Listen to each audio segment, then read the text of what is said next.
Okay. All right, everybody. So, without further ado, we're finally back on the Hegel series. It's been a while. I think it's been over a month since I did one of these episodes. It's been quite slow. Um, we have a lot of notes here today. We have about 20 pages worth of notes. Typically, we're doing 10 pages worth of notes. And even that in the past forced me to split it up into two episodes. So I assume this is going to at least be two episodes long because this could run for 4 hours. Um, I'm joined by Snout again this time. He wasn't in the last one, but he's been in all the other ones before. And we're actually getting into the main body of the text.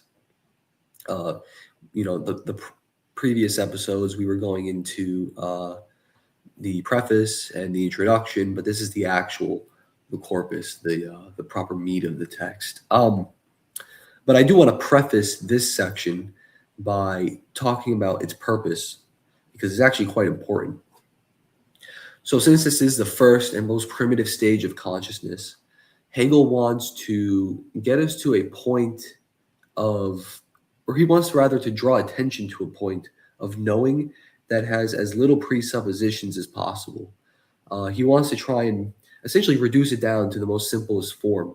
So that way we can sort of build up from there to the most complex form of consciousness and knowing. Um, so that's sort of where we're basically starting out here, and you're gonna see throughout this section of the or this chapter of the book, you're gonna see how it slowly gets more complex throughout, and I'll chime in and draw attention to that so it's more clear.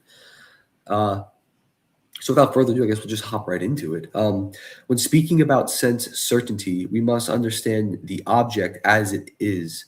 We must understand the way in which the object appears to us in the now. We must understand that in the phase of spirit, the most primitive kind, uh, we are purely concerned with sense of the object and not analysis of its qualia. To analyze its qualities is to abstract the object into the object of our knowing, into the notion, which is further than we need to go at this point. The quote, I or subject through which the knowing of this object is occurring is also at this point to be taken as pure immediacy along with its object. The simple fact of sense certainty is that it is the immediacy of being, sensed or felt, and yet to be abstracted or brought into concept or notion. One can say it is the bare minimum state of awareness, the sensation of existence through fleeting moments. When taking into account the subject and its object at this level, one need not look beyond the fact that they simply are. So that's basically just a better way of putting what I, preface this by this episode with. Basically, the most primitive state is just sensing the world around you, not even categorizing it, just bare awareness. Um, I guess it's kind of difficult to really explain that because the act of explaining it is to do the opposite of what it is. But if you're just waking up, for example, and you're a little out of it, but you're still sensing the world around you, but you're not thinking about it, you're not really categorizing it, you're just sort of there. That's kind of what he's getting at. Um,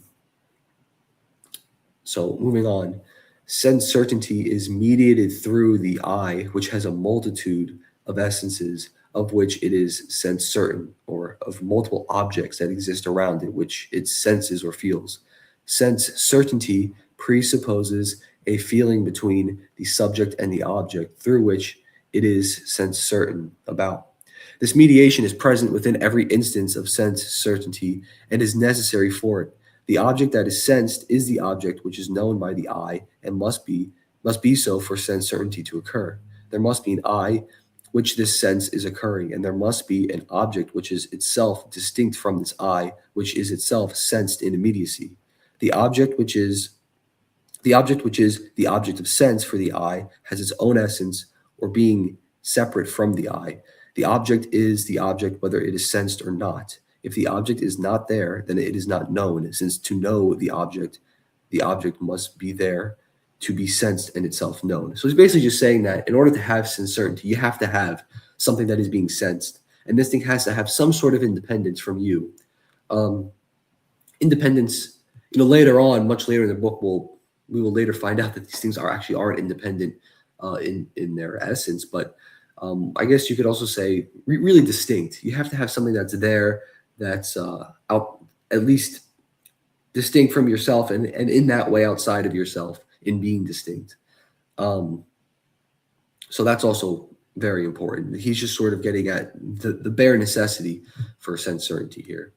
Um, Hegel speaks of the quote now. Whenever one tries to define the now is no longer now, but it is something in the past. This quote now is something that cannot be categorized, and in the act of doing so, we see that it is not what it professes itself to be. He uses the example of night and day. One can both speak of night and day as the quote now during the appearance of both. However, what was described as now of the night becomes stale in the face of the day.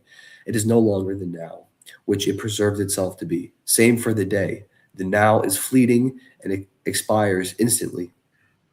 We can use another example of tomorrow. Tomorrow is never tomorrow when we are in it as it becomes today.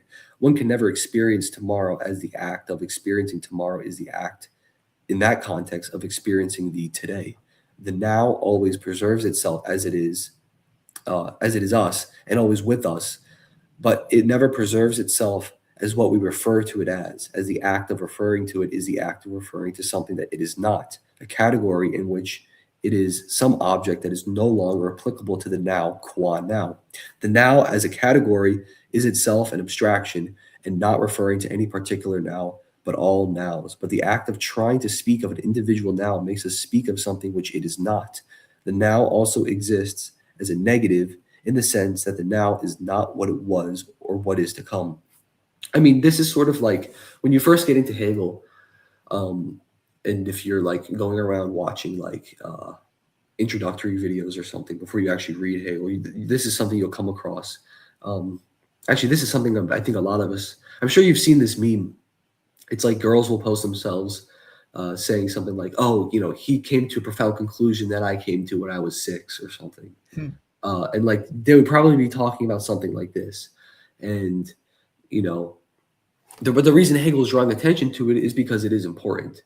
Uh, and it's a piece in a larger puzzle. So obviously, yeah, I mean, this is pretty straightforward. When I try to speak of the now, um, the act of speaking of it is speaking of something that's no longer now in the way that the now actually was at the time when I was trying to, or when I sensed it, so to speak.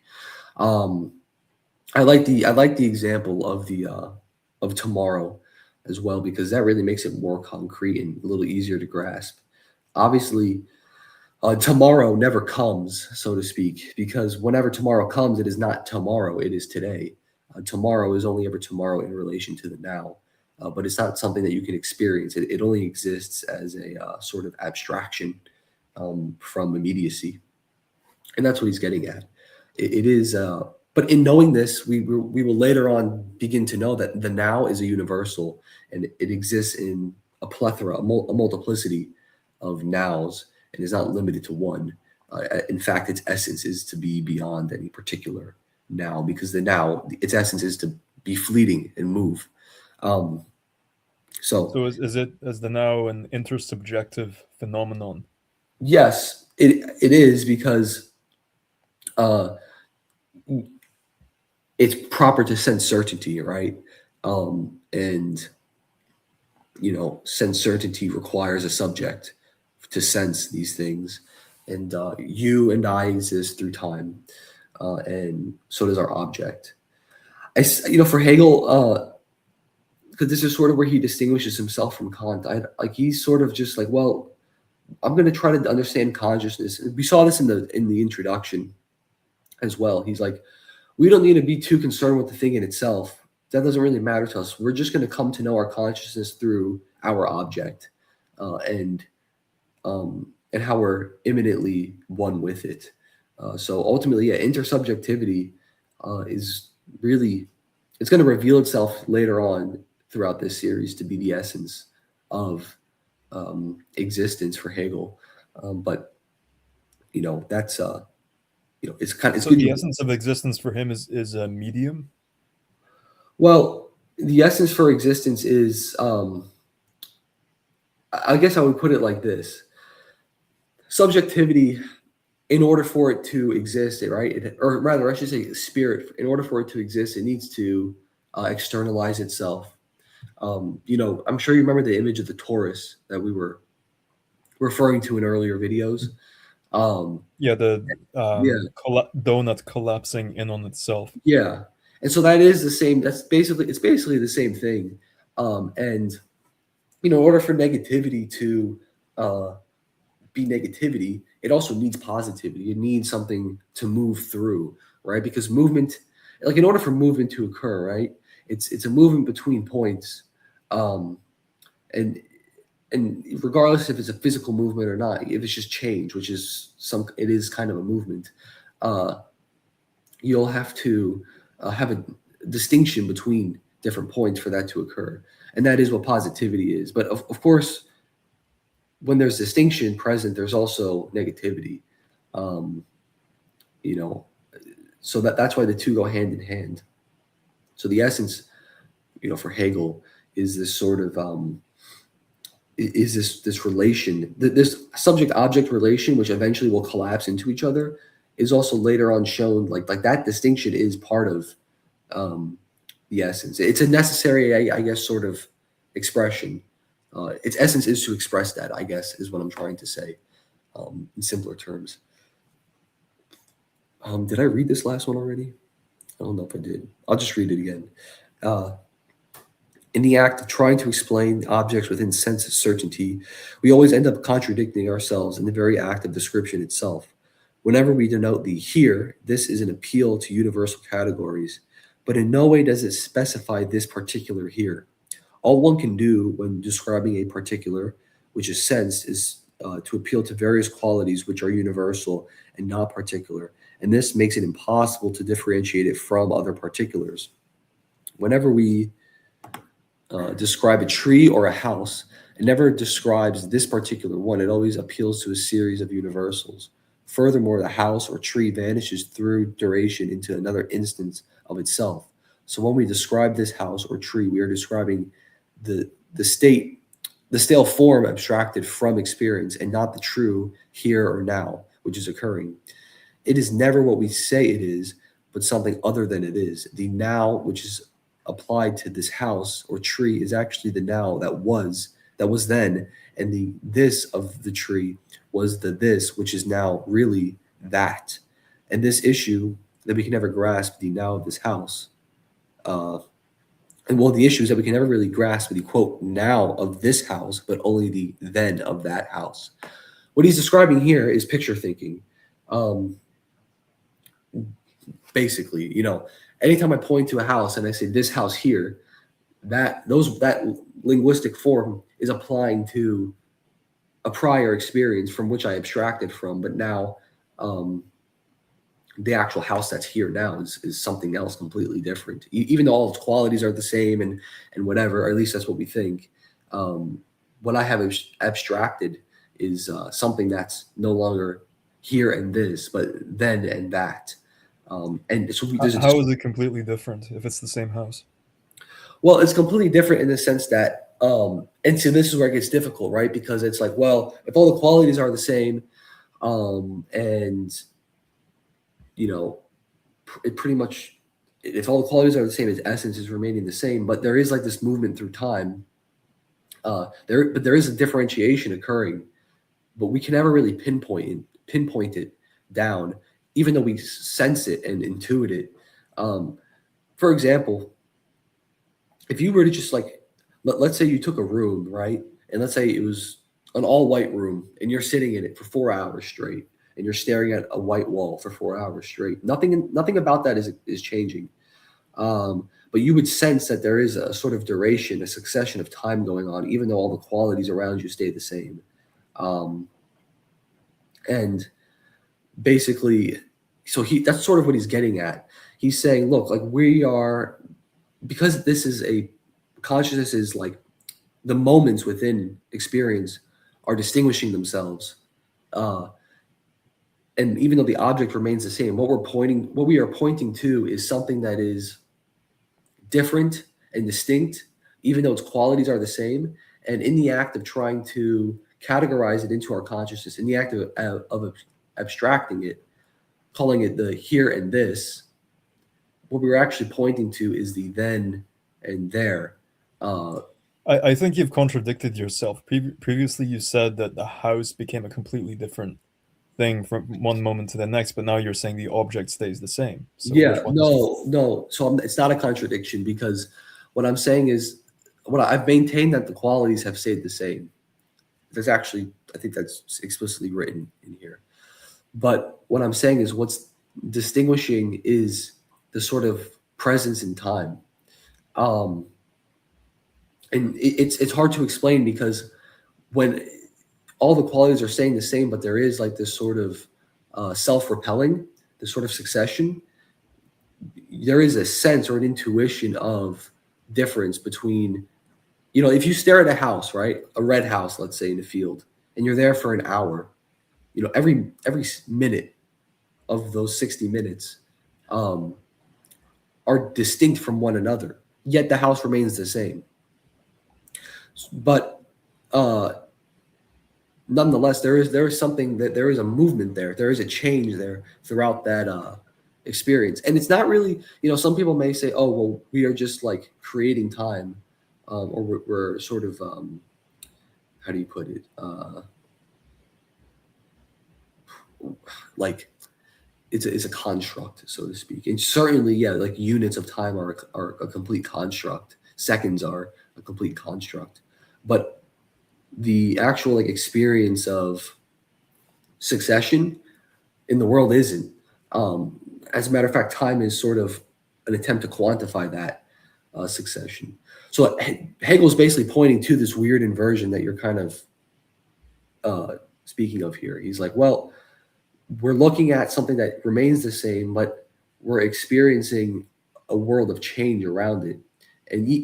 Well, even if we get it to like the most bare minimum state, uh, there's still like this intuition of time is moving and therefore distinguishing itself from itself, even though the thing around it or the thing which is sitting in it remains the same. That's what he's trying to point to.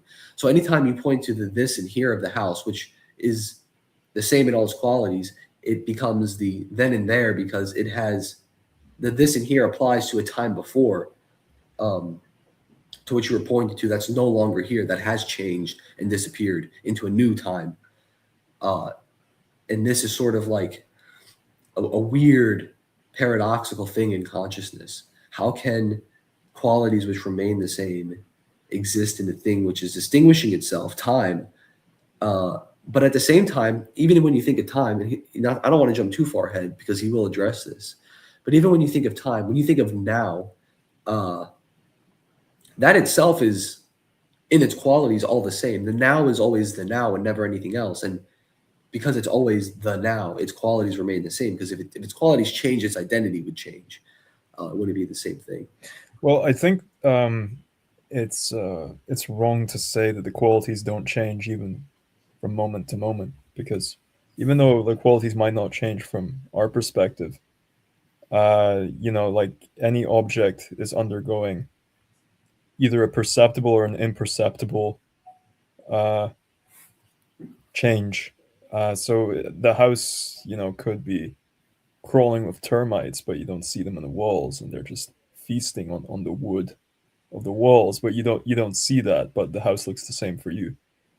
Sure, sure, but that wouldn't really be relevant to consciousness, though, because, um, you know, even if you took, like, and let's just say that was the case, right? And but the house still remains the same, or like its outer. Let's say there's termites in the wall, whatever, and eventually over time, the house would be, it would fall apart.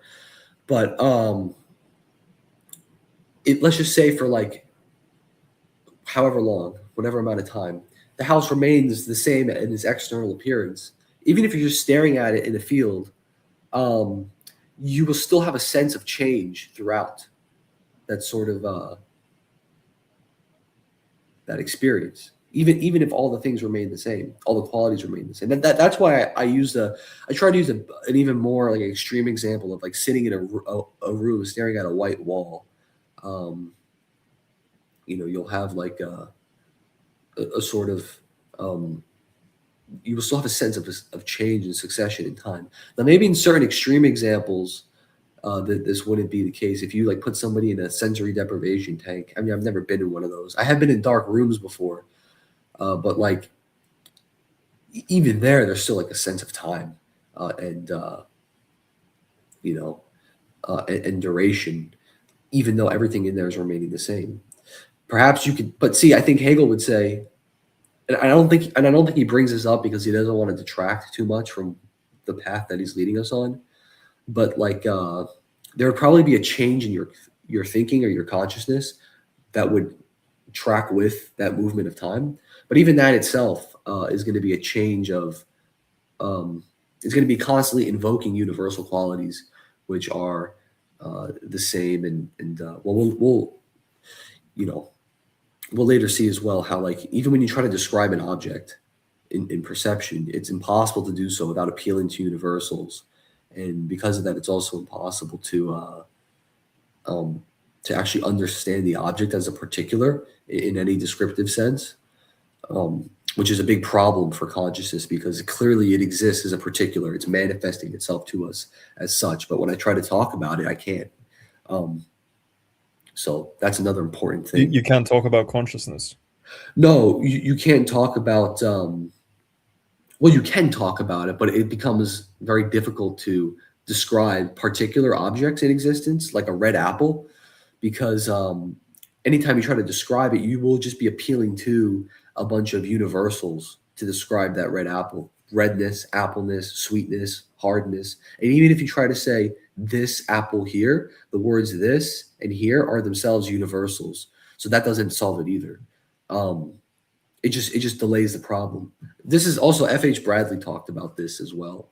I don't want to get into that, but he was a big focus of his philosophy was how there is this problem between the quality and the self-standing term, and how we can't unite these two things. This one in the many problem. But and Hegel's essentially going to get into that here. But I'm going to Well, read. let's continue. I think we've Yeah, gone on a bit of a tangent. yeah. Um, what page are we on? Two. Okay. Being is the essence of the object, and it is synonymous with the universal. The universal, qualia of which is proper to the object, is all that is sensed through in it in immediacy. In immediacy, we are sensing the universal in particular form, but cannot adequately go beyond the universal, which is there in immediacy. There is no adequate way to differ the individual objects of sense, as it is all just objects which are universals. And now we see that what seemed essential in sense certainty, object in immediacy, which exists in itself, has become flipped, and this object must exist for the I in order that it be within sense certainty. This object is the object for consciousness, and its being for us. It is the essential element of sense certainty. The subject becomes the focal point in which the object is mediated through, and in which its richness or essence exists for us in sense certainty. However, much like the fleeting nature of the objects in sense certainty, so too does the object fall within this unending division of itself in the plethora of nows in which it exists, with its plethora of objects for itself that it senses. This plethora of eyes and its objects in sense certainty both have the same ontological status as all equally being the quote now and here, but also become quote was and then. The truth of the now and here, which is universal and all encompassing, fades into a new now and here, which in relation to its successor becomes was and then. There is always a now and here, but it is never the same, but also is the same in that it is equally now and here.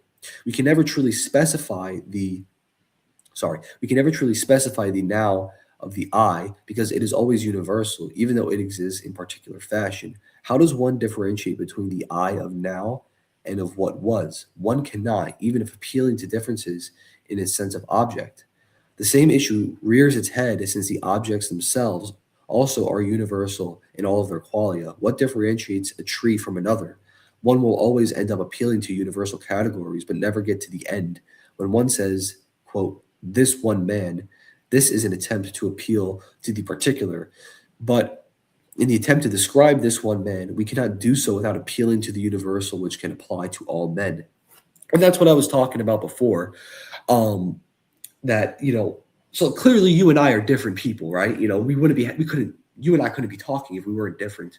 But if I told, if I asked you, distinguish me from you, uh, in many ways you could, right? Because you could say, well, I'm in this part of the world and you're in that part of the world, and um, but and okay, so we could distinguish each other from one another, but then it's going to get to a certain point where you won't be able to distinguish yourself from another person without without all the qualities almost being the same. Um, and that's like, and that's kind of what Hegel's getting at. If I try to just differentiate two red apples, um, okay, well, that are clearly distinct, right? Because then I could look at them and they're distinct for consciousness. I'm just going to say, okay, well, like I said before, they have all these qualities in common. And even if I say, oh, well, they are particular apples, the word particular itself is universal, which is why for Hegel, universal and particular are one with each other. You cannot separate these two things. They're distinct but united, um, and they necessitate one another. Uh, just like a three-leaf clover needs its stem for it to exist. Uh, Well, for me, like this just highlights the limits of language more than anything else. Yeah, well, limits of language are also like see people try to. This is an interesting thing with like philosophy. People, they will say, well, language is limited, and that's correct. It is, right? But I think at the end of the day, your language is contingent upon the world around us. Like at the end of the day, it's referential, and so it's not like. And I'm not saying you're saying this because I know like you're not like a uh, I can't even think of like a nominalist or something. Like Wittgenstein or whatever, like Yeah, the positivist yeah, analytic philosophers, whatever. yeah. Um, but ultimately, at the end of the day, like language is just it is a reference to universals, and once we start to use language, we're starting to categorize things for ourselves. And so, in the earlier paragraph here, Hegel is describing how these objects become a for instead of an in itself, a for itself, and that's good. That's going to be a very important distinction that we're going to need to understand later on. And Sorry, that, could you repeat that? yeah, Hegel's making a difference between the for itself and the in itself. So the in itself is just the object as it is, as a distinct thing from consciousness, or but like the for itself is how the object is for consciousness. So there is like this book in front of me, and obviously this book is distinct from me, but also it exists as a particular object for my consciousness. And if you were sitting in this room with me, um, that book would also be a particular thing for your consciousness that's distinct from mine. Essentially, my experience, my sense certainty of the book, is distinct from your sense certainty of the book, and it relates to us differently because we are different. Um, and of course, the actual book itself exists, has its own existence for that relation to even occur. To begin with, you need that. To exist. It's not. I don't want. The reason I'm being very careful here is because I don't want to give people the impression that Hegel is saying that like, well, my consciousness is creating this book for me, and like, he's not like a solipsist or anything like that. Um, so that's also something I just want to emphasize here. This isn't like a weird sort of solipsistic philosophy, but anyway, so that's an important distinction. That's sort of essential. It'll be essential throughout this whole book, but especially this section. So just going on to this last paragraph here. What defines sense certainty, since any attempt to try and categorize it beyond this leads us to appealing to categories outside immediate sense, um, is that sense certainty is self-identical immediacy. It is the unending now, which is immediacy and identical to itself. We must not distance ourselves from this I, since to do so would destroy the immediacy which we are trying to contend with, as it would categorize it into some object of our knowing and no longer a sensation. Pointing to the now is pointing not to the now, but the now that was.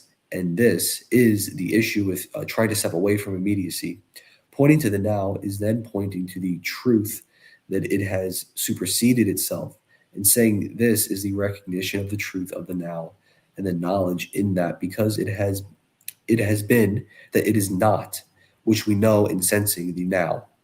It is the recognition of this plethora of nows throughout time, etc., which gives rise to the knowledge that the now is itself a universal which exists in its plethoras. The quote now and here, which supersedes itself into a new self same immediate identity, is thus universal and also has this negative aspect attached to it in its act of supersession.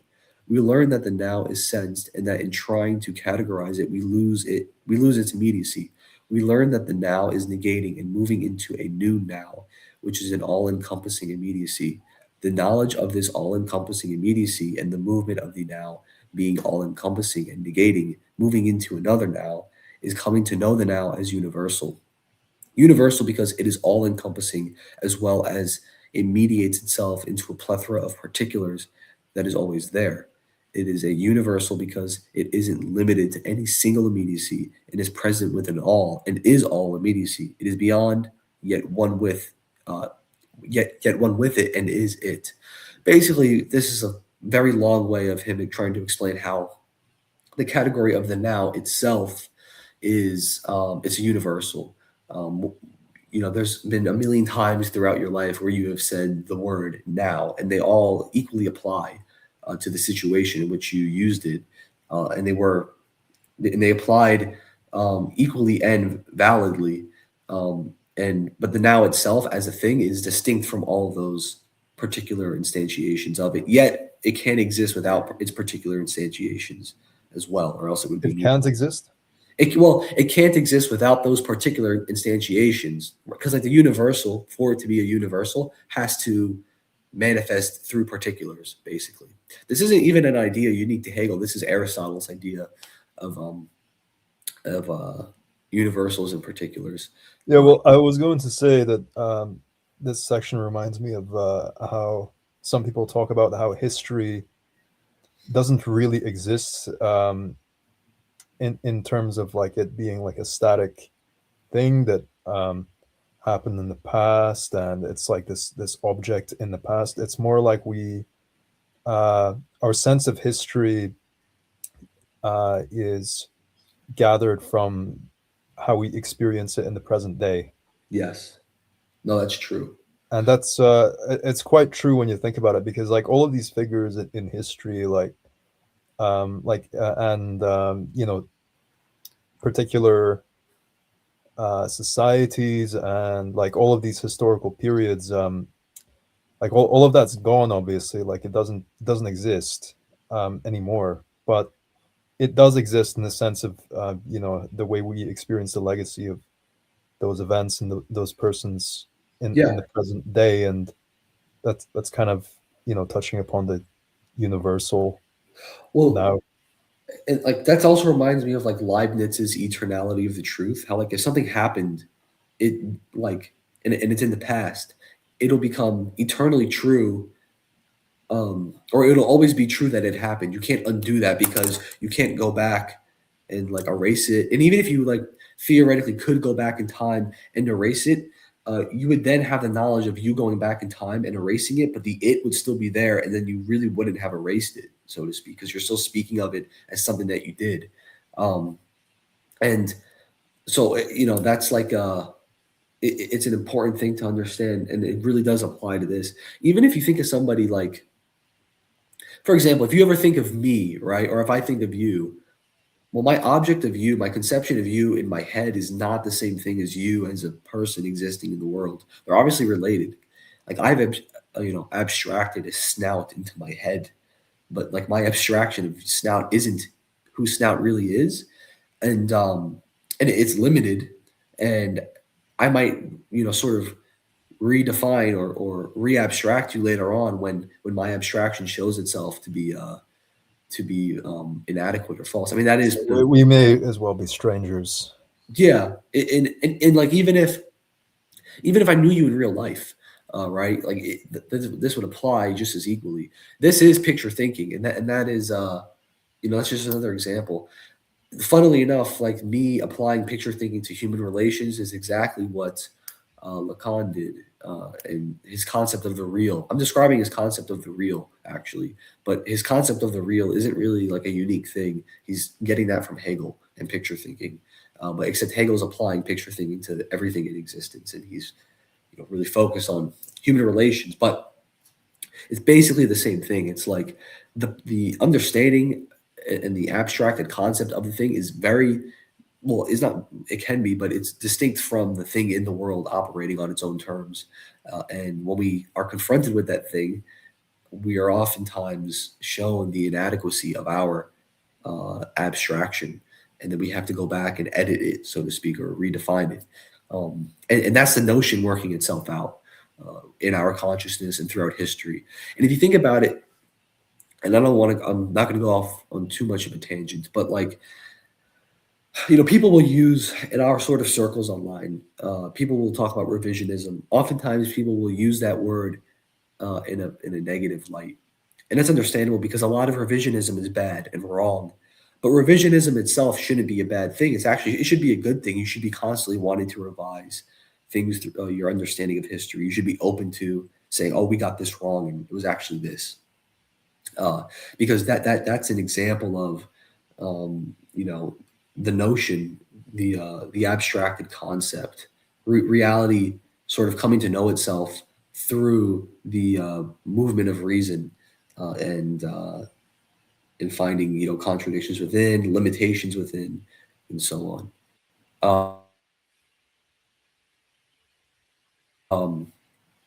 But anyway, moving on, it becomes impossible to describe the object or its unity when there are nothing to appeal to but universals, and furthermore, its existence through time and in the now, in which this unity is sensed and sustains itself but cannot be fully explained. This is also important. Um, so it's you can describe the object, but then it gets really almost impossible because in describing its when you describe it, you end up dividing it into all these universal categories, which are distinct from one another, which don't interpenetrate each other, and there's no way to unify them. Even if you say, well, they're all related to each other and form this object, that doesn't actually give us a clear picture of how they actually exist, and how they can actually create an object. Because if I say something is, red, round, sweet, uh, hard on the outside, I could be talking about an apple. I could also be talking about a tomato. I could also be talking about like a gumball or something. Like it gets very hazy, um, and also like just invoking those universals itself doesn't even give us a concrete object. All I'm doing is just pointing to various forms, various qualities distinct from one another. Um, so, and that can be applied to a plethora of objects.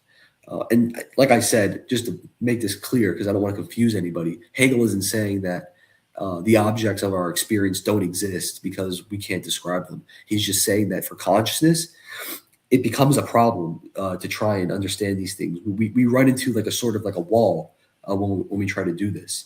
We find it almost an inner limit in the understanding. But to illustrate this further, Hegel refers to the phrase, quote, "this bit of paper here." Now, there are two issues which he points out. The first being that in the act of referring to this paper here through the mediation of time, movement, negation, what was being referred to is actually something else than what was being referred to. It is, in this sense, deceptive. It is deceptive because in the act of trying to refer to, quote, "this paper here," one is really uh, referring to the paper which was in the past and not in immediacy. The act of reference itself is directed toward a paper which is not, quote, "this here," but rather was there. But the act of description itself coincides with the negation of that immediacy in which that particular this and here of the paper was recognized, which is differentiated through time or instance. The differentiation via the medium of time, it makes what we think of this and here actually the then and there. As soon as we are doing the act of description, what we are pointing to is no longer in our immediacy and thus something else. The second issue is the issue of description itself. This and here refers to a plethora of thises and heres. And because of that, there is no real way to differentiate them substantially in immediacy. The this and the here is always the this of thises and here of heres, but taken all together, one cannot substantially differentiate between the universal which is always being invoked.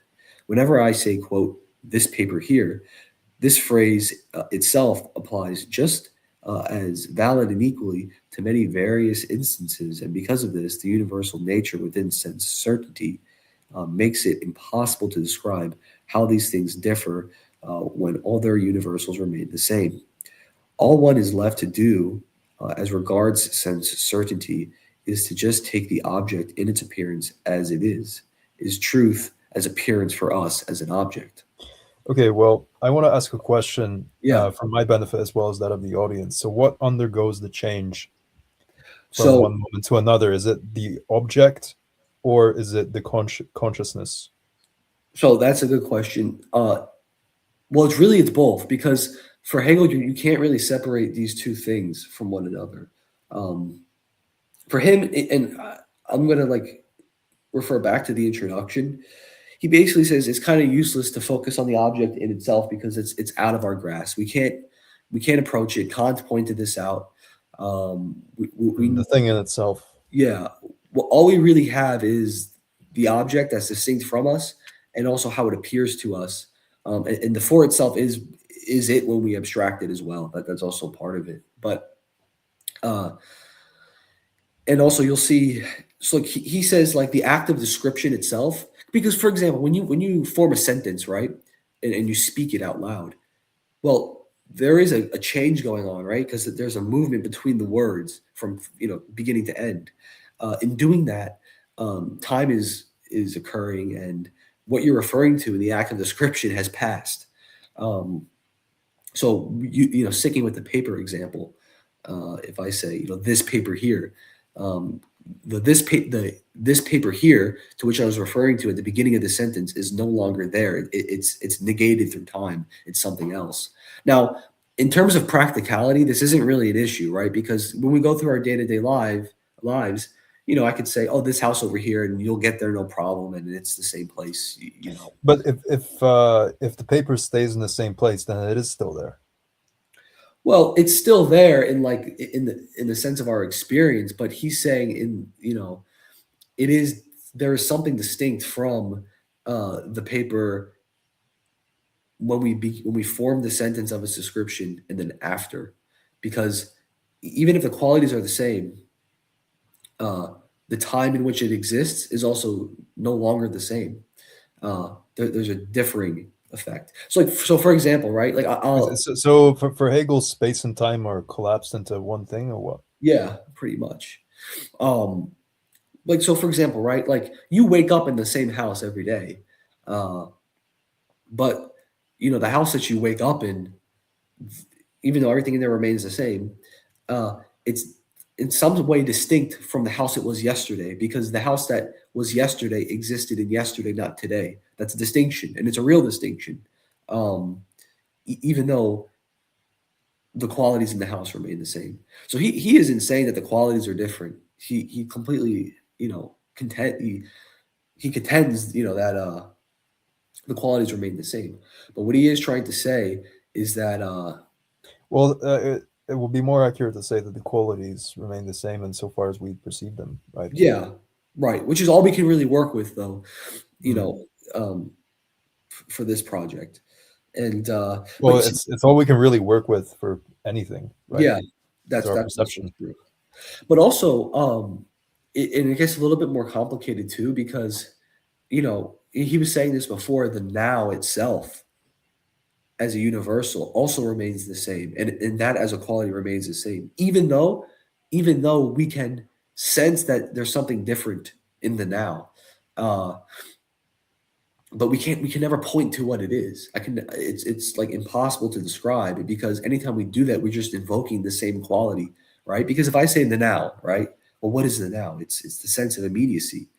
Um, but I was just saying that before as well, and I was describing it, and I'm describing the same thing over and over and over again, even though and that the quality of itself or its essence, its identity remains the same, even though the experience of it in the world is this sort of differentiation, this movement of flux that's occurring. Uh, but it's Well, impossible. Yeah, we if can. you said all of this to a Bronze Age warrior, how do you react? He would probably just like tell me that theory is useless and then post a porn on it. That's what he would do. No, that like that really is how those people think, man. And Well, that's why. no, like he would stab you in the head, right? Oh, you're talking about a real Bronze Age warrior. Yeah. Oh, okay. I thought you were talking about like a. Oh no, no, I'm not talking about like Uh, Twitter e-grifters or oh, whatever. sorry. I was see, but that's how. Um. By the way, that right there is also we can take a Hegelian lesson out of that. My Yeah, that's abstraction. what I was gonna say. Is that sorry to interrupt, but I think Hegel is kind of like uh I mean it's basically the inauguration of late modernity, deconstruction. Yeah. Whereas but before um philosophy was more, I suppose, like less deconstructive, like more, I mean, like grounded, I suppose. Yeah. Well. And things taken as a given rather than overly Yeah. criticized or analyzed or deconstructed. And you get what I'm saying, right? Yes, and that's true for the most part. But I think there was a point in time where we almost saw something similar happen with the pre-Socratics. Like if you look at people like Zeno and in his paradoxes and Mm, Heraclitus, they're sort of yes. they're touching on something similar. But that school died out and then was replaced with a different, with a later school of philosophy. Yeah, Um, and Heraclitus was also called the weeping philosopher. really, what was that? Well, because I mean, like he was always very melancholic because I suppose like because he saw everything as flux and change and movement. Like he didn't Yeah, believe that that a lot of things could actually be legitimately grasped, right. genuinely grasped in their fullness. So I suppose like that sort of it's sort of like Sisyphus pushing the rock endlessly up the mountain. It's like that never ends. It's eternal, and I guess maybe the reason he was called a weeping philosopher is because he saw the futility of Yeah. us trying to grasp reality that's ungraspable. Yeah, we're basically doing like we're trying to get out of this pit that we can never get out of, Yeah, basically. and that's how I feel when I listen to your notes on Hegel. It's just like this grinding, like tearful, like come on, when's this gonna when's this gonna end? Like Yeah. he's Well, forcing listen, me to think about stuff.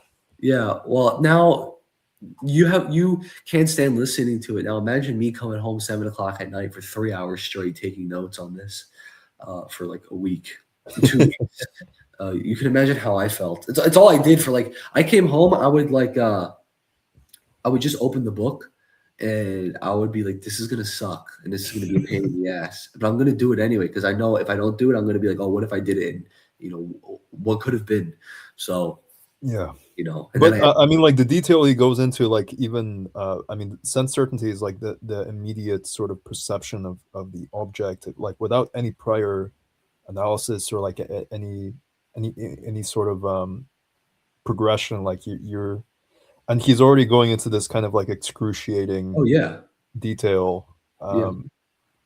It's gonna get worse. Yeah, of course, of course. It's gonna get so much worse as we move through to the other sections. Um, so Hegel makes a distinction between sense certainty and perception.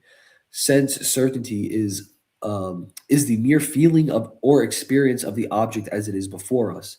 It is so. This is, by the way, just I need to say this section right here is he's making a movement into a further development in this chapter. Um, it is the object in our immediacy, whereas perception, now we're talking about perception, begins to take in the nature of the object, and thus it begins to appeal to its universals in its perception. Use the following example. We have sense certainty of an object before us, along with its qualities, and we thus perceive the object to be a book, universal, which is read, also universal. We see here that the distinction between sense certainty and perception is that we feel the object before us as it is, with its wholeness as the object, and we begin to perceive it once we acknowledge its qualities as distinct from it as such, uh, as redness and bookness. So now, once we start to describe this thing as its uh, by appealing to its qualities and trying to understand it through that, we then move to from sense certainty to perception. So there are many red books, but this red book is distinct from all others. The object has this wholeness to it, which preserves itself through the movement of itself, existence over time, and is taken as a togetherness through its negation in immediacy into another immediacy. So that's kind of just speaks for itself. Okay. So moving on. Sorry, I'm still, by the way, just for anybody listening, I'm very sick right now, so I apologize for why I sound congested. Um, I've got like some sort of, Everyone send them positive vibes so it gets yeah. better. I hate sounding like a nasally nerd, but I just have to. And I guess it's fitting for the content of this video. But anyway, in some sense, since both have identity within themselves, the subject and object, perceiver and perceived, they are unessential to one another in the sense that they are distinct and exclude each other in terms of identity. That which is perceived cannot be the same as that which is perceiving it, since the thing perceiving it is always outside, distinct from it. If something is distinct from another, it cannot be the other but only itself. In terms of identity, they are exclusive, since they cannot be the same. The knower is only the knower by virtue of its object of knowing, which makes it so, and thus must be distinct from its content. However, we see that in some sense, since this distinction is necessary for both, that they both share the same distinction, and the same distinction which is required and which entails that both need each other means they are both the universal and essential as well. Since both have qualia, they both have universal nature. Now they are related to one another as opposites, which makes one more fundamental than the other insofar as the relation between perceiver and perceived is concerned. Hegel states that the object has this fundamental nature since it can either be perceived or not, yet it nonetheless retains its universal nature as an object regardless of its perception. Perception or recognition of the object first requires the object to exist, to be perceived, and in this sense, the object is posterior, more essential than the perceiver. The object, as regards relation between the perceiver, is here more fundamental since it is required to even give the perceiver its essence as that which it perceives. Both do, however, share the essence of being opposites, and this essence is also necessary, as we highlighted before. Uh, and ultimately, he's really speaking here of a relational truth, right? You know, you can't be like, for to use another example, uh, or to use, I guess, a more concrete example, or analogy rather. You can't be a homeowner unless you have a home. Uh, the home is in some sense, well, it is necessary for the identity of the homeowner to exist. Um, so he's kind of saying, well, look, the object does have a little some kind of primacy here for the perceiver to be um, to have its essence as the perceiver. Uh, the object must be understood more rigorously, and we understand that it is a universal. Any way in which we refer to it shall be referred to in a universal sense, and to even call it a particular is to invoke the universal category of particularity itself.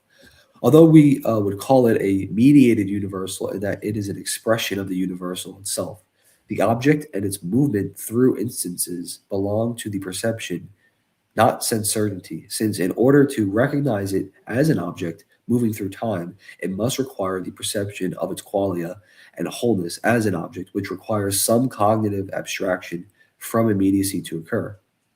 Immediacy is itself merely the feeling or pure sense within an instance of immediacy of that which is distinct from the subject. It becomes borderline impossible to describe, since to describe the object is to strip it from immediacy. So the best we can say is that it is the feeling of distinction from the subject which we refer to as the object. Um, the object negates itself in immediacy, and it also preserves itself as itself. This is what the mediated universal is for Hegel. The nothing of the object is known through its something or positive expression, once again, as itself in the now. the knowledge of it's moving away from itself in immediacy back into itself again as itself. The apple remains the apple all day, yet it is also different in that it wasn't the same apple that it was a moment ago, yet its whole identity is intact, in that it still retains conformity to its universals. If it did not, then it would no longer be identified as the apple. The quote, nothing of the apple is the positive apple's distinctness from its no longer being within prior immediacy that is no longer immediacy. In some senses, Hegel notes, the object is liberated from its universals or its qualities in that it is not any one of them as such, and its liberty is found in that it is beholden to all of them at once, but is not fully any single one. For example, the apple is red, hard, sweet, round, and an apple, of course, but it is not synonymous with being appleness as such, redness as such. It is all of these things, yet in some sense beyond all of them by virtue of its being all of them in mediated self-same existence. All of the universals interpenetrate the unity of the apple, but they are one. They are not one, the apple itself. Two, they are distinct from the universals within the apple, which are equally part of it. These qualities, which are universals that apply to the simple unity of the object, which do not interpenetrate one another. Hegel uses the example of salt. It has whiteness, hardness, and tartness, yet none of these qualities affect one another. Give rise to the issue that we saw with the here and now, and that these universals all equally apply to salt, but also other objects which share these properties, which are distinct in their thinghood or identity from salt. Sticking with the first example, if salt 1 and salt 2 all share the same qualities of being white, hard, and I said sweet, I should have said tart. How do we differentiate between 1 and 2? We cannot, because anything we point to will be some quality that both share.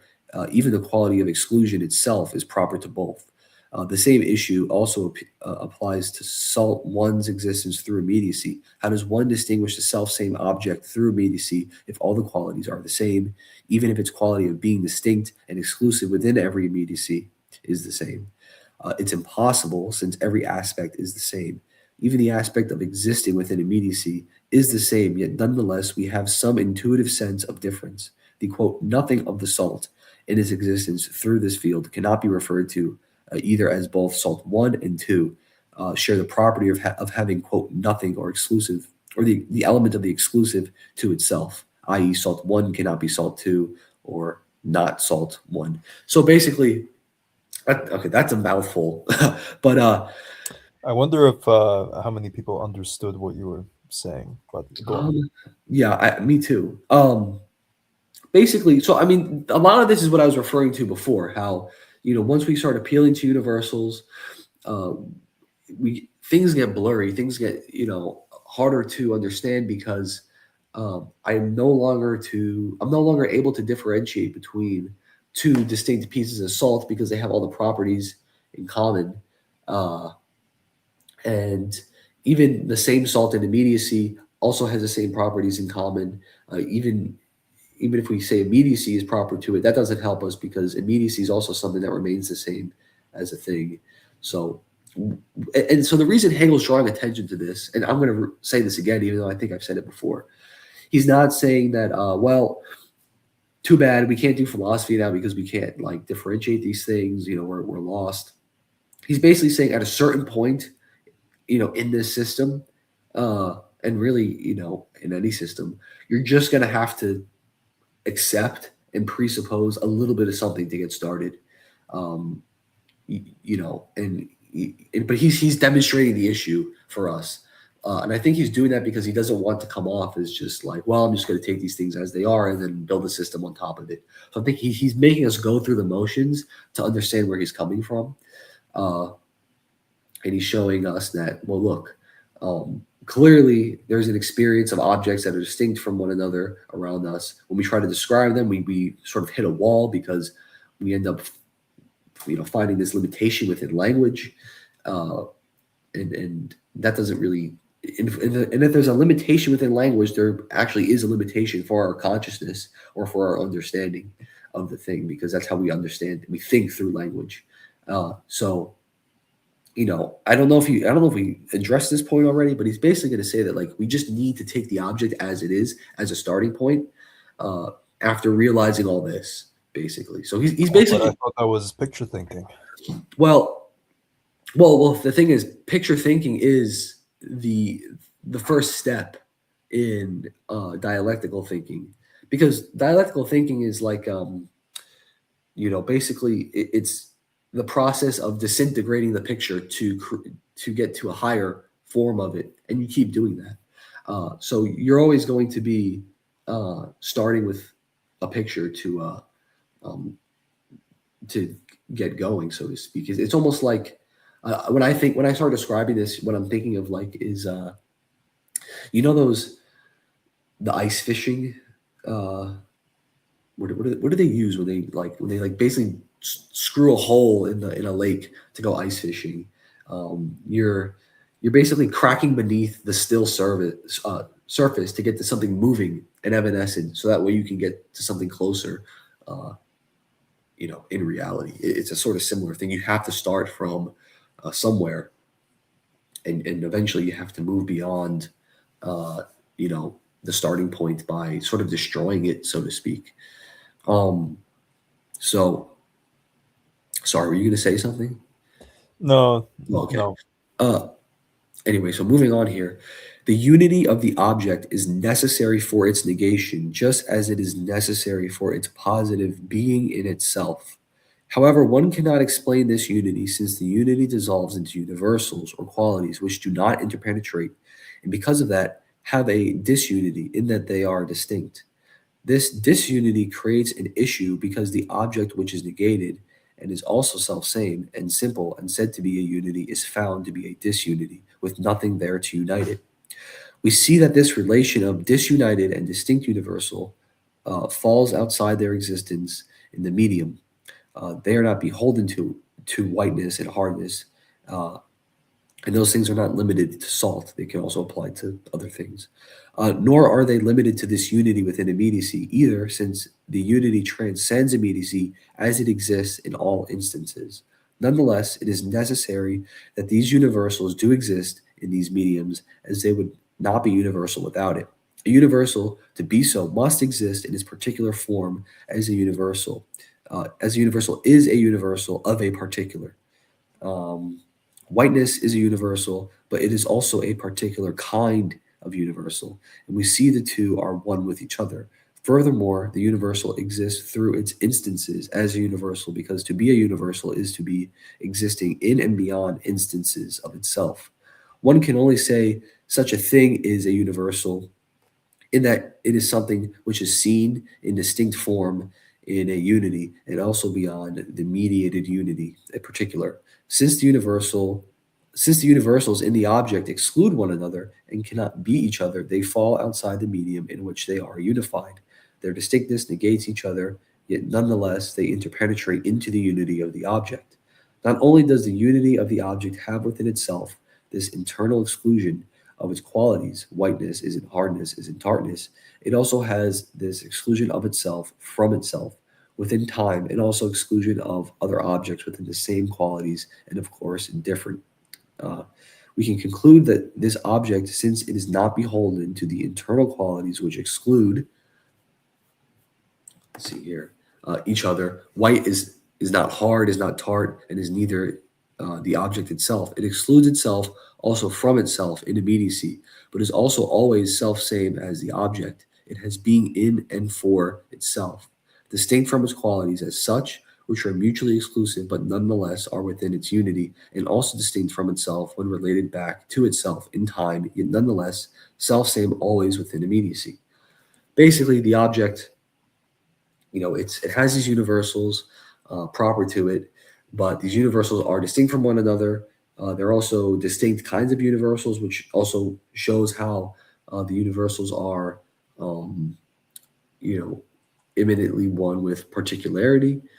And the whiteness in the salt isn't just proper to the salt, and the salt itself actually, Hegel kind of spoke about this before. It's sort of free in the sense that it's not any one of its universals. It's not synonymous with white. It's not synonymous with uh, being cube shaped. It's not synonymous with tartness. It's also not synonymous with saltness itself because it's a particular salt and not saltness as such. So that's also kind of what he's getting at here. And this is, of course, all this is occurring within perception. This is now we've sort of moved beyond immediate sense certainty, and we're developing a sort of a higher form of consciousness now. Uh, these properties are universals which exclude each other, yet they are necessary for the unity of the object. The object is not beholden to any single one fully as such, nor are they universal per se. Uh, the universal radiate within plurality into the objects. Once the self-same unity is there, then the precondition for negation and movement is there, since the unity of the object substance is needed in order to change to occur, since change is always oriented toward a distinct identity and never a pure nothing. Um, since the object has all of these universals within it, it is completed by being a self same unity, which entails its negative aspect as well, or what we would refer to as its circumscription in identity or difference. The self same unity of the object, which holds all the universal within itself, thus making it a mediation of the universal in its unity, also distinguishes itself from itself with an instance, as we have described hitherto. The subject is aware that it can be deceived in its perception of the object, and this is seen in the fact that it compares the self-same unity to itself through its existence in movement or negation. It knows that if it sees a difference in the self-same object in itself when comparing across instances, that it has lost something in its perception and not the object, which is self-same. Basically, this is also describing consciousness is beginning to realize that uh, if the object is actually distinct from how it first conceptualized it, it'll sort of begin to understand that its perception was wrong. Uh, now, this you could also maybe understand this as him saying that, like, well, if the object changes, then then the subject will recognize this change. But then at that point, it wouldn't be the same object anymore, right? Like if I had a book and like the spine of the book was intact, and then I don't know, somebody like took a knife and cut the spine of the book out. Well, okay, the book is not the same object anymore. It's a different object now. But if I had that same book and like there's a little logo at the bottom of the book, but throughout my perception of it and my abstract notion of the book, I never took into account this little logo at the end of the book. Um, well, okay, now my understanding of self sameness will also be different because I've discovered a sort of a new truth in the object. Uh, so Hegel now outlines the way in which this deception occurs within the field of perception, which ultimately leads back to a state of sense certainty, the mere sense or feeling, and the most primitive state of knowing. It appears as follows: the subject knows the object as a self same unity with distinct identity. The subject knows that this unity dissolves into relations of its universal properties or qualities, which exclude one another, and the object now knows that this unity of the object seems to be a mistake of perception upon further analysis of its properties. That is to say, its perception of the object as unique and independent of properties is seen to be incorrect once the subject knows it has universal qualities. The apple is the unity, but it dissolves into relations of its qualities, which are redness, rotundity, and sweetness, etc. But all of those exclude one another. Once the subject is faced with these universals as such, which are no longer properties, since they have been stripped from the object which mediates them, taken in themselves, they are no longer properties because they do not inherently belong to the object which they are mediated through and have their identity distinct or outside of it. When faced with these qualities as they are, pure and simple without relation, we fail to understand them, since they are not objects which appear to us, but are rather unsensuous universals or abstracted universals which have no direct existence as such in the object, since they are only properties of the object. Stuck with these pure, unmediated universals, we no longer can understand the object or even the universal itself, as all we Wait, can wait, really, wait. Hold on. yeah. How can these universals not exist if they are properties of the object, don't they exist in the object?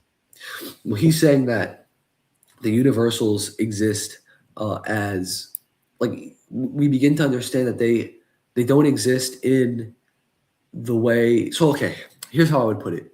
Red, you can never like perceive redness as such. You're always like, even if you imagine a red space in your head, that's a particular instantiation is red.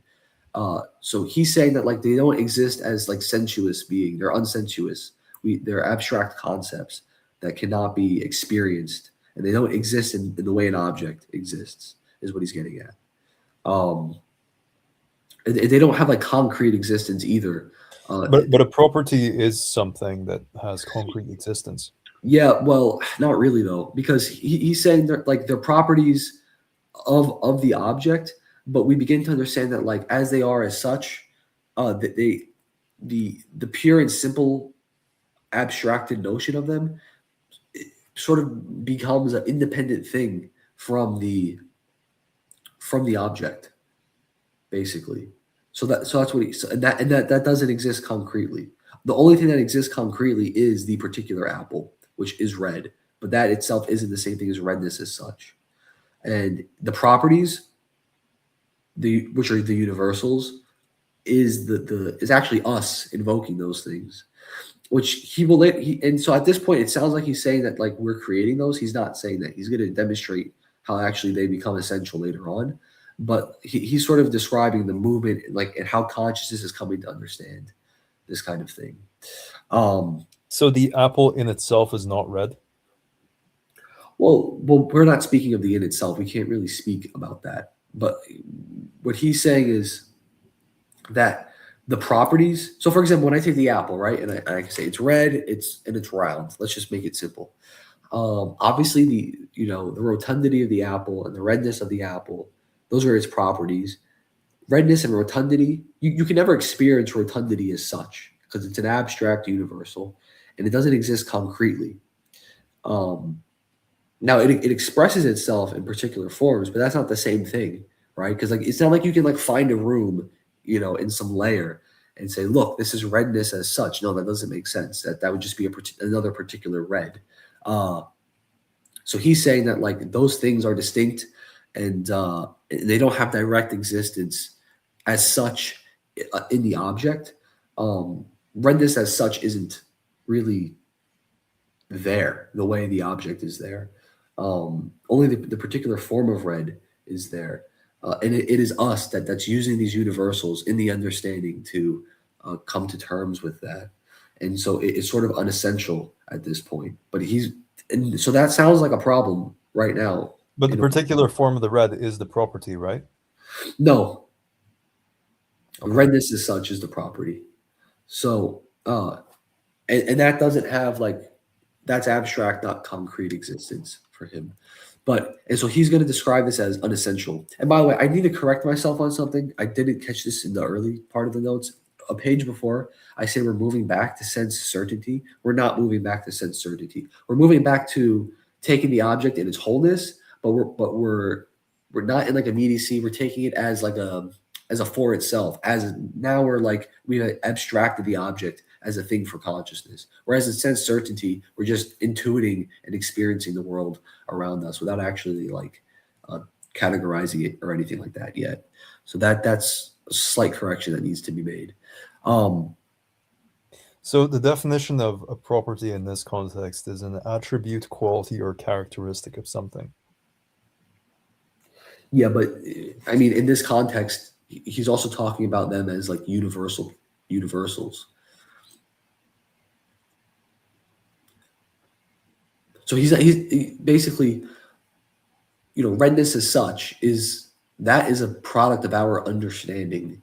It's not something that has concrete existence in the world as such. You can point to things which are red, of course, that exist, but that's not the same thing as saying the universal category redness as such. Those are two very different claims. Um, and that's what he's getting at. But Okay, so well, does that mean that the universal notion of red is hopelessly irreconcilable with a particular instantiation of the red?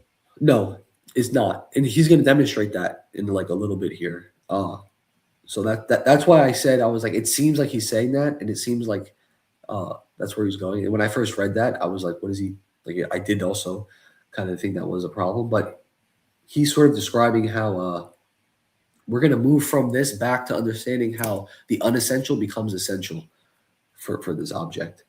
Um, so I'm just gonna power through this, and we'll get to that point in a minute here. Uh, it is at this point, Hegel says, since they become so divorced from the negativity of the object and the world of substance, that they fail to give us further insight into the object, and we are led back to where we started, back to the mere sense of the object as it is in self-same immediacy. Not only do we return to the object as being self-same immediacy, but its universal qualities become also just another self-same sensuousness and not a perception. When I am faced with the red of the apple, I am faced with some quality that is self-same and inexplicable beyond that. Um, so this is also just a little bit of a clarification here. Um, it is sensuous, but it's also like the sensuousness is not the same thing as the sort of unending, fleeting moments of flux, because now we have a proper understanding of the object as it is, whereas we didn't before, because we've worked through perception by appealing to its universals, and now we're at a point where we're like, okay, well, I try to do that. I ran into all these problems. Now all I'm going to be able to work with is just sort of abstracting the object as it is, uh, and uh, and I'm going to accept that as a starting point, or as a fundamental point at least. So yeah, it's not the same thing as a return to. It's a return to immediacy in some sense, that you are like returning to the world around you, the concrete, moving world, but it's different in that you're coming back to it now with the attempt to categorize the object as just a whole determinate thing, instead of just like this fleeting thing that you can never grab. And that's so ultimately, yes, right now we're engaging in picture thought. This is severely limited thinking, but also necessary going forward. It's sort of the starting point. Uh, Consciousness runs through the cycle of perception once more, but it does so with the knowledge of the untruth of its own perception. That is to say, consciousness now understands that the object is not a mere independent unity, but it also has a plethora of properties within itself. It also now knows to not let these properties, which dissolve into universals or qualities, destroy the integrity of the object. Consciousness now understands that this collapse of perception is occurring within itself. This disillusion into exclusive qualities, which within analysis destroy the unity of the object, is now understood to occur within consciousness's reflection into itself.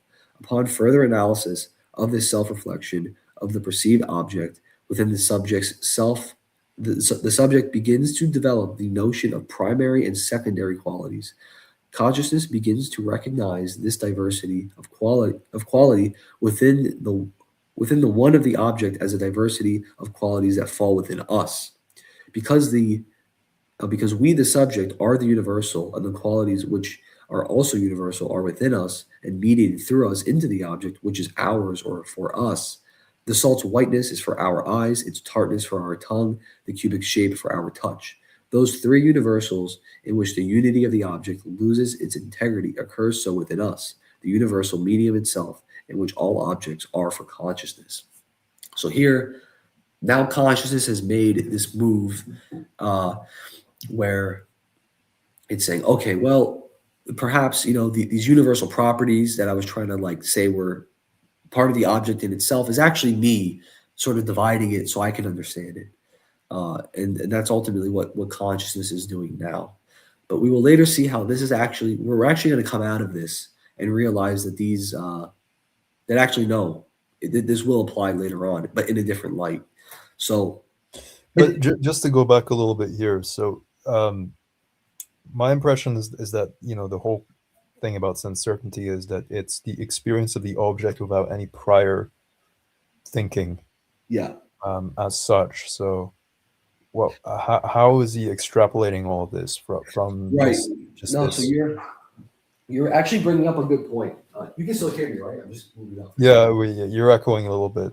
Okay, so I'm just turning off this heater. But basically, you're correct because it is the title's a little misleading, um, in a way, because it says sense certainty, and we do start with that, and now we're at like a whole new part here. But uh, if you actually go and read the chapter, um, you'll see it's divided up into different sections. So we're talking about perception right now, and there's one more section after this, which I don't think we'll cover in this video because this is getting quite long. There's one more section after this called force and understanding. So he's basically showing like how we move from immediacy of sense certainty to where we get the object through perception, where our perception is limited, um, and how that's sort of resolved. And then we'll later on see how we then understand the distinct objects within perception through law and whatever. So yeah, he's sort of like building upon sense certainty. I guess to be fair to what you're saying, because I had like the sort of same thought as well when I was going through this, and I've heard somewhere else that like the phenomenology of spirit is actually Hegel willingly condensing the work and saying, "Oh, this is like the easy version of what I believe." So I don't even know what the hard version of what he believes is, if this is considered easy. But like this is so he's like condensing everything down in this book. Apparently, that's how this occurred. This is like 30 So years. is everything like any given chapter is like a microcosm of a microcosm?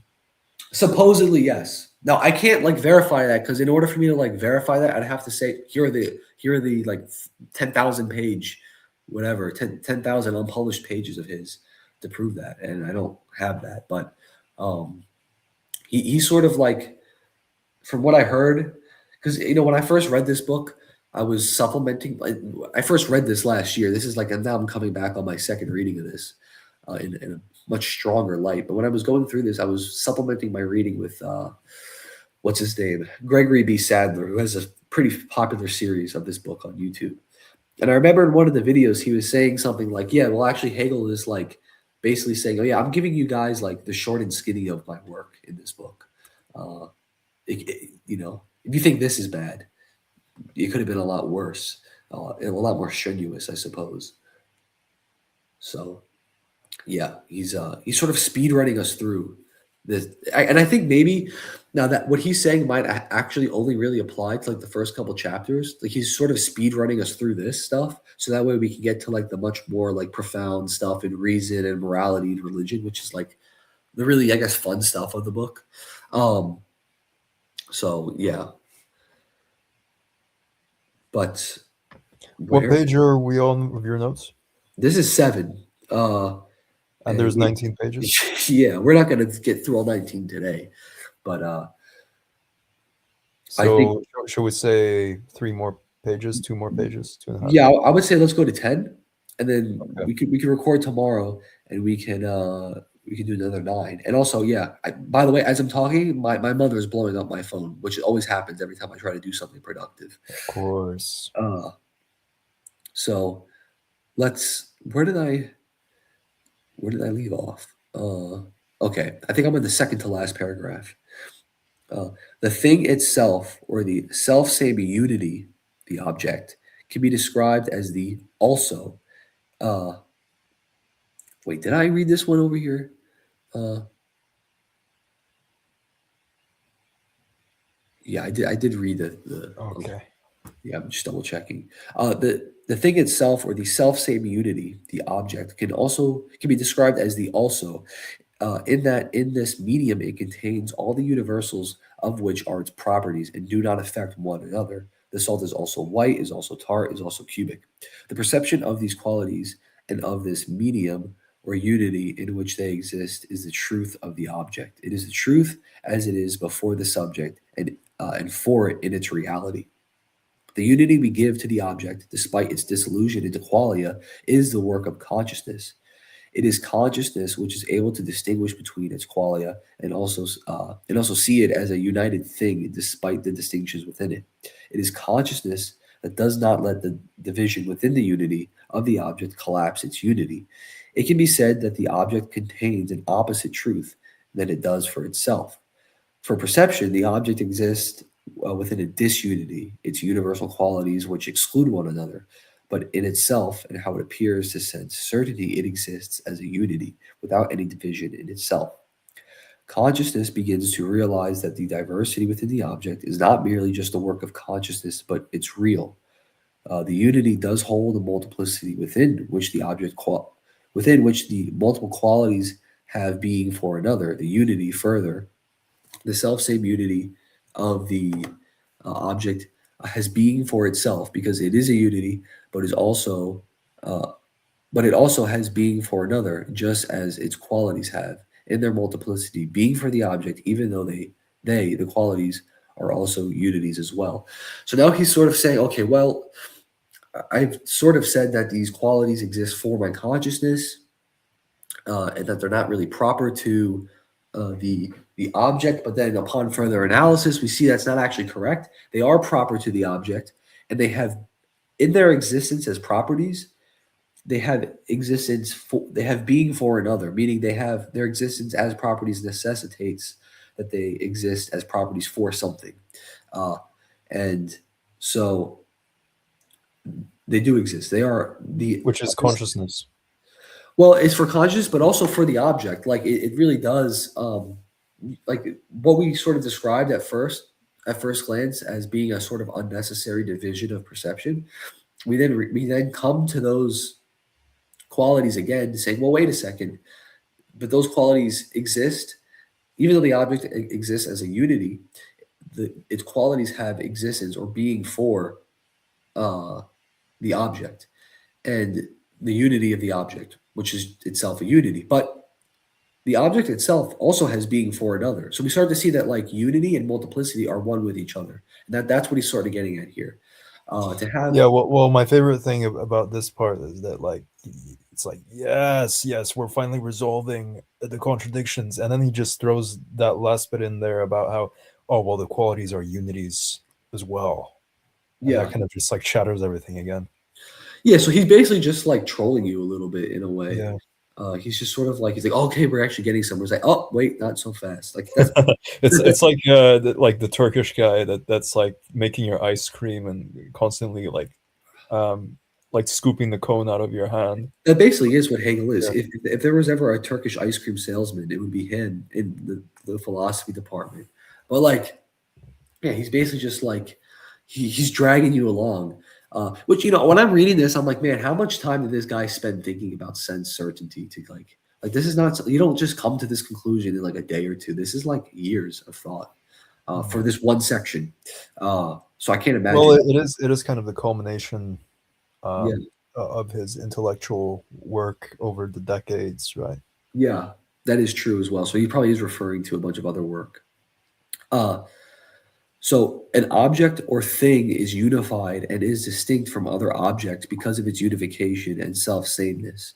However, within this unity, as was mentioned hitherto, there is a plethora of distinctions within or manifoldness. It is no surprise that an object that has distinction within its unity has the property of being distinct from other objects, since distinction is inherent in the object.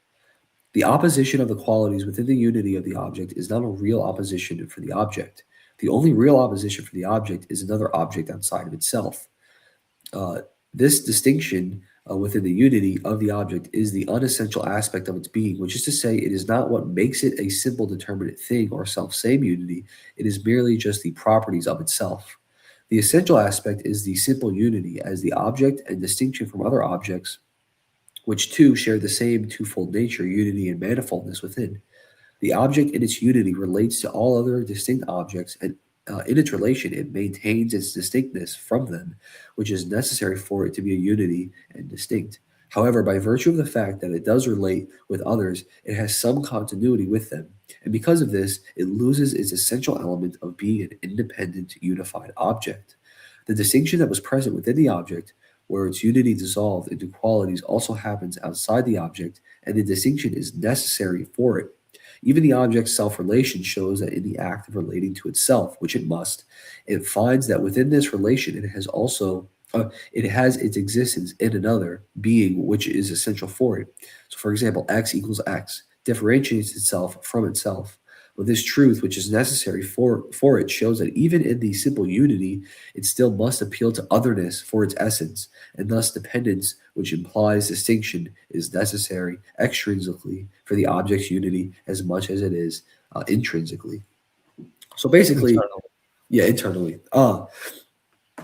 So basically, you have, even if you take something as simple as x. The reason he doesn't use this example. He might use a equals a, but the reason I used x is because, well, on face value, it doesn't seem relational at all. But it is true that x is equal to x. It is itself, but and that's a relational truth. But in invoking that relation, because relation for it to be a relation, at least at bare minimum, needs two terms. There is a distinction involved. So we see that this right here, he's pointing out the fact that like even in pure unities, you still have being for another. Even if that being for another is itself, it's still distinguishing itself from itself, which is still being for another in a way. Um, so but of course, objects exist among other objects as well, which is also an easier way to understand being for another. So we see that this relational being exists internally to the object as much as it does externally. So it's very so he's sort of showing how, look, it's almost paradoxical in a sense. Uh, The internal distinction within the object, which was called unessential to the unity of the object, but nonetheless a necessary aspect of it, is cancelled out when we see that there really is not much of a distinction between external and internal distinctions. The object's dissolution into its self excluding qualities is not so different from the object's distinction from itself, or sorry, of itself from other objects, and also itself in its own self relation. The object being for itself or self-standing identity, but uh, it also has being for another, meaning it exists necessarily in relation to something else. However, we see this distinction begin to fade when we realize that in its self sameness there is distinction within itself, just as much as it distinguishes itself from itself in relating to itself. Its being for self is implied in being for another. Its self existence is needed in order that it can relate to another. However, its relational nature is also inherent to its independent identity. The essential element, which was its being for itself, is just as unessential now as the being for another. Why? Because the being for self is shown to not be independent, as it has distinction inherent in its simple unity. In its unity, it dissolves into relations amongst itself as such, and those relations all have being for another. In its simple unity, it also dissolves into relations to itself. So we see that the essential and unessential become one and the same in the object. The distinction within is just as essential as the distinction from others. We see that the object is inherently relational inside itself and outside itself, even to its own unity. True independence of the object does not exist either inside or outside of itself. So that's where this sort of contradiction that we saw before is resolved. Where we at one point were saying that, well, all of these universals don't actually give us the object. They sort of, they just they describe the properties of the object, but they're sort of unessential to the object's existence in the sense that, like, uh, the actual object itself as a unity isn't the same thing as those things. Well, we begin to realize that, wait a second, those things actually, those distinctions, those universals that are distinct within the object do have a place. Uh, they have being for that object as their properties for the unity of the object. But the unity of the object itself also has being for another. All the other objects it's surrounded by, um, also in a certain way, the unity of the object has being for those other universals to which it's related to. Uh, you know, because the universals need to express themselves in a conditioned, uh, what he would call a conditioned universal. So that's how that contradiction is dialectically resolved here in Hegel. So it's not just a mere abstraction. It's also sort of it's essential to its being. It's a movement of the unessential to the essential, basically. Um, Why was it? So the question is, why was it unessential at first? It was unessential at first because we couldn't understand, because it wasn't the same thing as the unity. But then it becomes essential once we understand that the unity itself has these properties that are necessary for it. And the unity itself is relational just as much as those properties are relational. And if you think about it, the properties themselves are unities in their own right. And we know they're unities because they exclude one another, because that's what unities do, right? They are this and not that. They are one and not something else. And in being unities, they also have being for another, in this case, the object. And so we see that these things are pretty much one and the same in how they exist. So But how can unity exist if true independence doesn't exist? that's a good question, right? And that sort of gets that's why I want to do a video later on Bradley, because Bradley will start to show that, and I agree with you. That's a good question. Bradley shows that. Well, wait a second. If every time we have a unity and it dissolves into these relations, we can never actually have the terms that give rise to these relations, and no quality can really be said to be real without falling into self contradiction, because you're saying that they're self-standing and also the product of relations, but relations cannot create terms. So that's F.H. Bradley's philosophy right there, and we are led, and he, a lot of people throughout the history of philosophy try to resolve the one and the many. And Bradley's like, well, you can't do that because uh, yes, they imply one another, but taken in their own right, they end up failing. And I think Hegel, I'm sure Hegel was smart enough to recognize this, but I think what he's describing phenomena. That's also something we need to take into consideration. Whereas Bradley's trying to go beyond appearance. Hegel is saying, this is appearance, and here's what appearance can tell us about consciousness, which can tell us about like the universal sort of thing that exists, which is negativity. But I think Bradley would also probably have an issue with that as well, because in order to have negativity, you'd have to have the real existence of quality. So, um, yeah, you actually highlighted something that I think is important. So there is no resolution Uh, according to these thinkers. yeah, according to them, yeah. I hate to, I don't want to invoke Jay Dyer, but I'm going to. Hmm.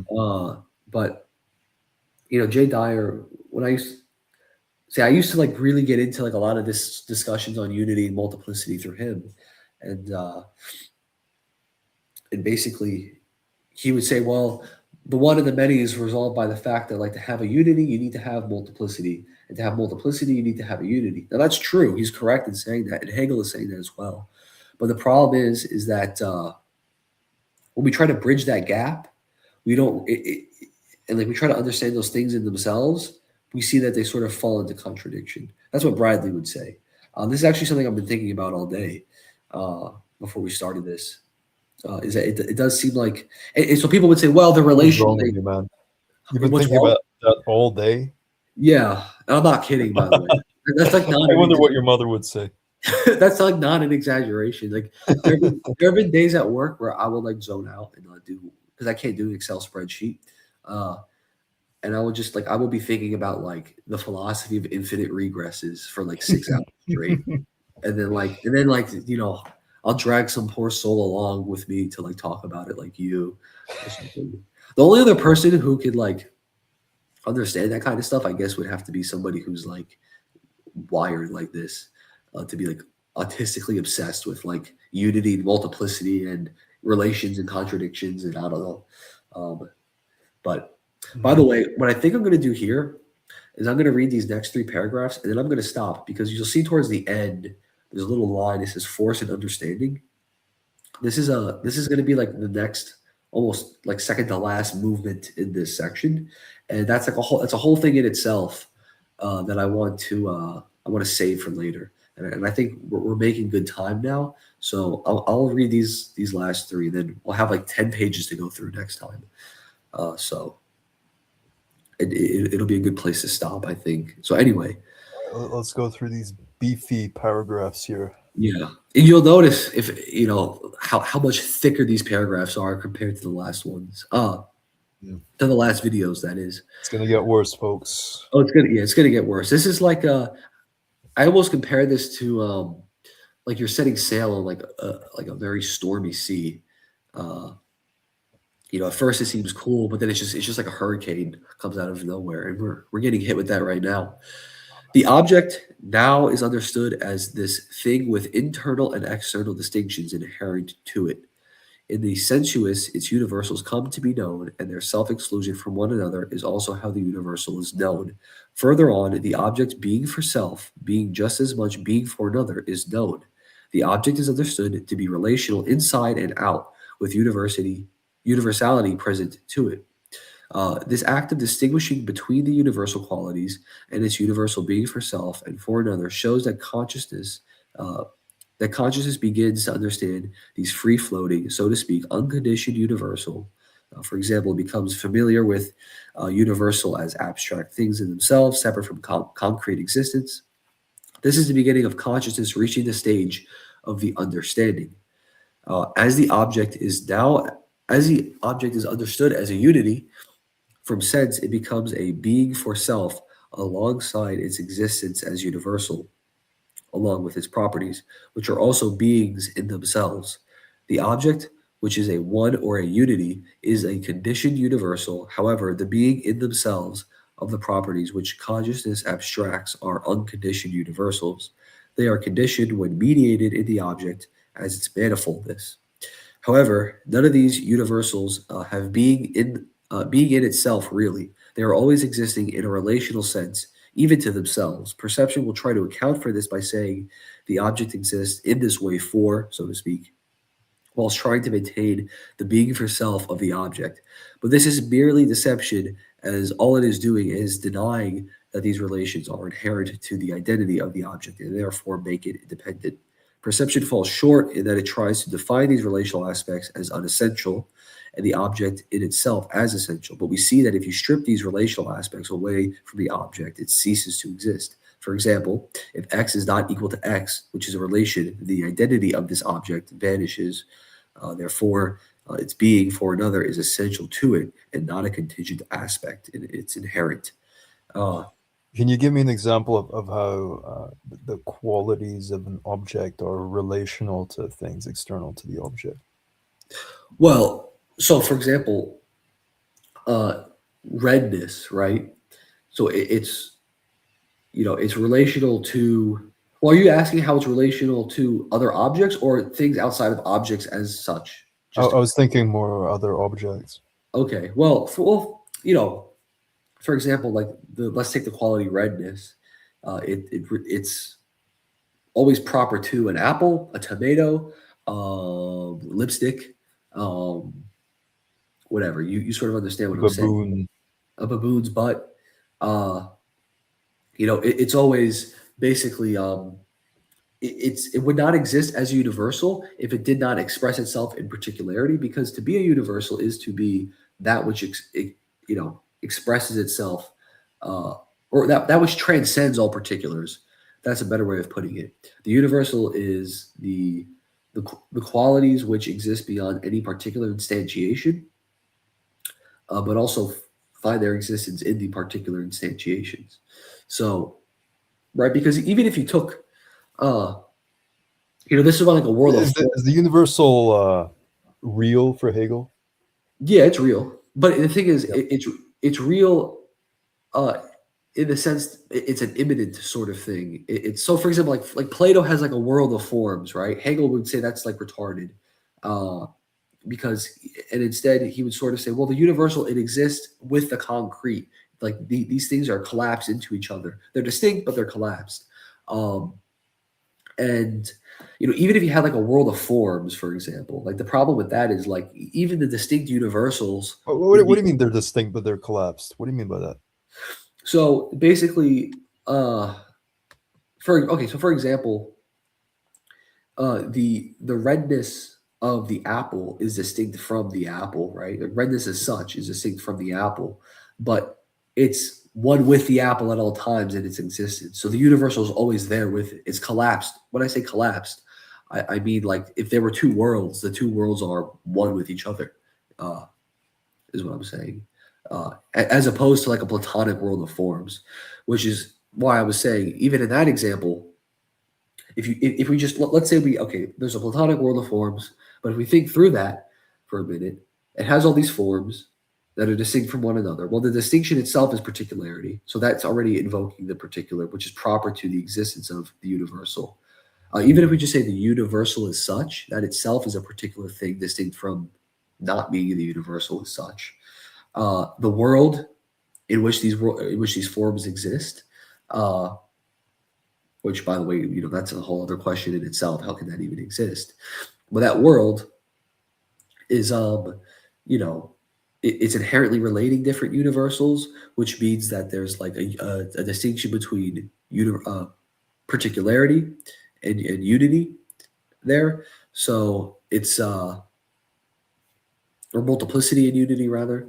So like that's kind of what he's getting at. It's a mistake to think of those things as completely separate. I think Aristotle also kind of held. That's why some people say that Hegel is very much like Aristotle in many respects, because both of them I think reject. Well, I know Hegel rejects the world of forms. I'm pretty sure Aristotle doesn't believe in the world of forms in the way that Plato does. Uh, could Isn't be it wrong. called a hylomorphism? Yeah, where basically you have what is it? Matter. Uh, oh wait, what is it? There's substance, and then there's matter, and then there's form. And I think substance impressed upon matter creates form. Could be. I think that's if I can remember my Aristotle correctly. I Well, think AI says hylomorphism derived from Greek hule, matter, and morphe, form, is a philosophical doctrine originating. Well, actually, this is according to the Stanford Encyclopedia of Philosophy. Is a philosophical doctrine originating with Aristotle that defines all physical entities as a compound of potential, underlying matter, and an actualizing organizational form. It argues that things exist through their structure, not just raw material, explaining change and identity. okay. Um, sorry, I'm just So replying. is that similar to Hegel? Well, I think. Well, so like the whole hylomorphic model, I think is a little bit. It's similar. I think it's a little bit distinct though because it is sort of. Um, can you read that last part actually again? Sorry, my phone was like blowing It up. argues that things exist through their structure, not just raw material, explaining change in identity. Things exist through their structure, not just raw material. What is the difference between raw material and structure? That's what I'm wondering. Uh, Well, like by raw material, I'm assuming like prime like matter. the prima materia, Yeah. Well, so yeah, like ambient I matter, think and the structure is like, well, the form. yeah, I think Hegel is not exactly the same, but similar in that like, um, maybe if we were to draw like uh make some equivalencies here, the prime matter would be like negativity, this sort of flux, which by the way, like I do believe that like the hylomorphists believe that like prime matter was like this moving field of potential. But like that potential is not cannot exist without a sort of actuality, and that would be positivity, and the potentiality would be synonymous with negativity. So it is sort of similar in that regard that you do need both of those things to have existence. So we could say Hegel is sort of like a idealist form of Aristotle in a way. I think that's accurate, and people Was would Aristotle a materialist? no. Hmm. He believed matter existed, but he also believed in God. That was immaterial at first. The prime mover. That's where Thomas Aquinas gets his five ways from. So So he was an idealist. I suppose so. I guess you can make an argument that those things aren't as distinct as people make them out to be. Uh, you know, I would be open to that argument. I'm just going to read this last paragraph. Okay. Uh, Perception, when knowing the object, slips into defining the object through its many universal qualities, but this at the same time defining it as a unity or simple determinacy. It oscillates between appealing to its universals, which exclude one another, and the unity of the object. It tries to disregard the abstract universal as merely nominal, but nonetheless appeals to it. It also insists upon the unity of the object. It is stuck between this unity and this inner multiplicity. At this point, consciousness has no way to unite the universal qualia, which exclude one another in the particular object. It is lost in appealing to universals and particulars without being able to understand each of them and their relations substantially. All it can do is say, quote, it also exists as white. It can never bridge the gap between the universal qualia and the particular, and thus never get to the truth, and only reveals it has no understanding, or rather has only an untruth. So I'm going to end it here, but I'm going to say this, and of course, there's a lot more that we're going to have to get through. He's saying that consciousness now understands that yes, it has being for another, and so the unity also has being for another, but also it does dissolve into these relations of identity, and we need some way to unify these things together. I mean, we still haven't got to that point. At best, we can say that the properties exist for the object, and the object exists for other objects, and is relational. But we don't have a way to bridge these things yet.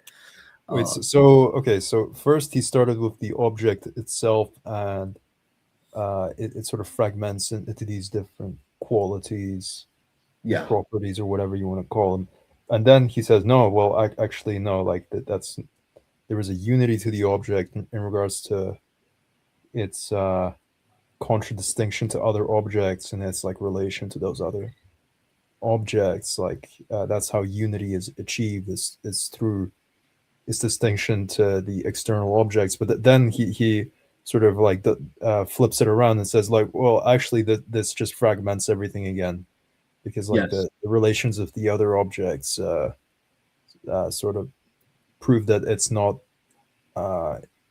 truly independent, yes, because it exactly. relies on the relations. So that shatters the unity again.